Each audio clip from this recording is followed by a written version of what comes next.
Weavers સોસાયટીએ કેન્દ્રીય નાણામંત્રી નિર્મલા સીતારમણને પત્ર લખીને nylon filament yarn, viscous filament yarn અને સ્પાન્ડેક્સ યાર્ન પર એન્ટી ડમ્પિંગ ડ્યુટી ન લાદવાના સરકારના નિર્ણયને આવકાર્યો છે। જોકે સોસાયટીએ રજૂઆત કરી છે કે આ નિર્ણયનો વાસ્તવિક લાભ વિવર્સ સુધી પહોંચી રહ્યો નથી।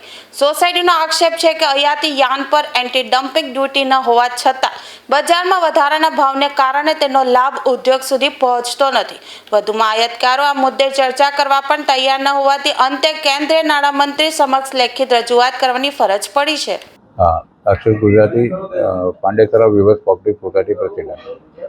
ડીજીટીઆર દ્વારા વિસ્કોસ ફિલામેન્ટ યાર્ન અને નાયલોન ફિલામેન્ટ યાર્ન પર એન્ટી ડમ્પિંગ ડ્યુટી લગાવવાની દરખાસ્ત મૂકવામાં આવેલ હતી અને એ દરખાસ્ત નાણાં મંત્રાલય અને ટેક્સટાઇલ મંત્રાલયે ફગાવી દીધી છે, પરંતુ આનો સીધો લાભ વિવર્સને મળતો નથી, કારણ કે આ બંને યાર્ન ગણ્યા 5-7 ઇમ્પોર્ટરો દ્વારા જ ઇમ્પોર્ટ કરવામાં આવે છે અને નાયલોન ફિલામેન્ટ યાર્નમાં 50 રૂપિયાથી લઈને 120 રૂપિયા સુધીનો એ લોકો નફો લે છે અને વિસ્કોસ ફિલામેન્ટ યાર્નમાં 150 રૂપિયાથી લઈને 220 રૂપિયા સુધીનો નફો લે છે।